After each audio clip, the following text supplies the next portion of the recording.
congratulations on the series.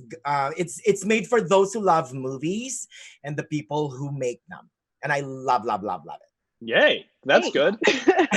So let's start with you, Mr. Darren. I heard I'm from the Filipino channel, and I was so happy that your character is half Filipino and not in their Andrew Cunanan kind of way. Yeah, that's slightly different. Slightly different, right? Yes. What got you interested in your character, Mr. Raymond Ainsley? Well, Ryan early on told me that I was going to play a director, and I couldn't help but feel like there were sort of echoes of Ryan's own ambition in there.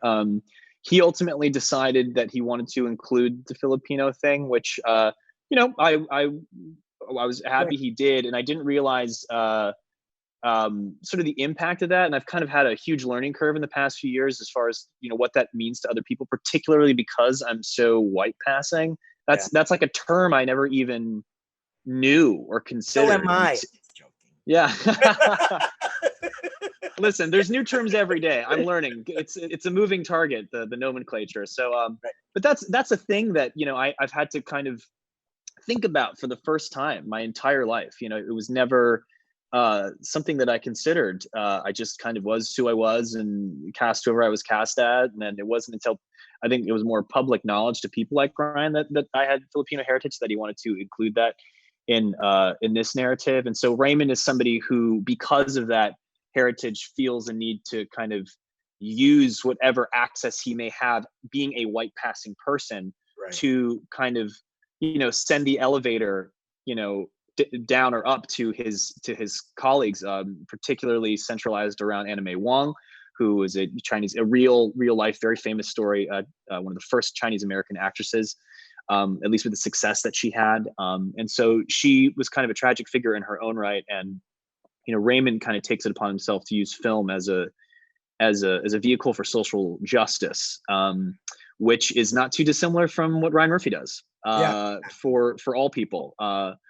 And so that's it's cool being a holding the torch, so to speak, playing a character who's really looking out for the right things. And I think a lot of the people in the show, I mean, we all come from such diverse backgrounds, and we have different stories of our own that are kind of echoed in their own ways through the characters that we play, and we all kind of add to a different piece of the progressive conversation of what Hollywood could still be today, and the problems that it stemmed from back in the 40s. That's right. Like Miss Laura, I mean, your character Camille has her own story to tell as well. How did you find the heart of your character? I mean, I was really excited to play Camille, not only because this is a Ryan Murphy show and it's Hollywood into the 40s and so glamorous, but just to think about what it means for representation and how little of that there was at that time, and what could the world have looked like had people been able to see themselves represented on screen. And if little Black girls have been able to go to the movies and see someone who looks like them, not just playing a maid, but being glamorous and beautiful and intelligent, and all of the things, that I think most people inspired to be in a way. So I just wanted to pay homage to that and to the women of that time who were the breakout stars as Black women, of Dorothy Dandridge and Lena Horne, and all the people who made it so that I can be here today, because we're here because of the work that people put in before us. So. Right. Yeah, you're right. I mean, here's the magic of the series is that, it has a lot to say about rights, civil rights, gay rights, or any, but it's very entertaining and so addicting, right? Like your character, Miss Sam. I love your Clairwood. Your Clairwood is such a great character, neither good nor bad, but you love her and her motivations, right? Yeah, she was a lot of fun to play.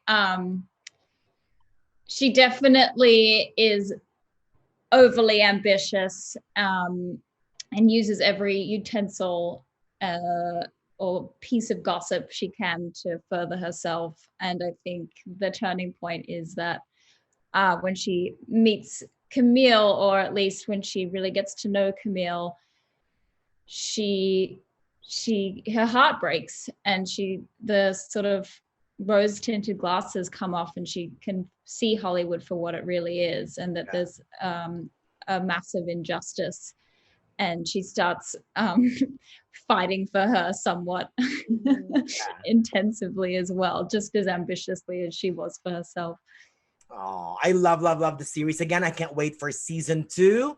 And meanwhile, I'm off to Dreamland. Hey, Alright. nice. Have a good Maraming time. Maraming salamat, po. Sir Darren, as always. Sige. Bye, guys. Good luck on everything. Bye. Stay safe. Bye.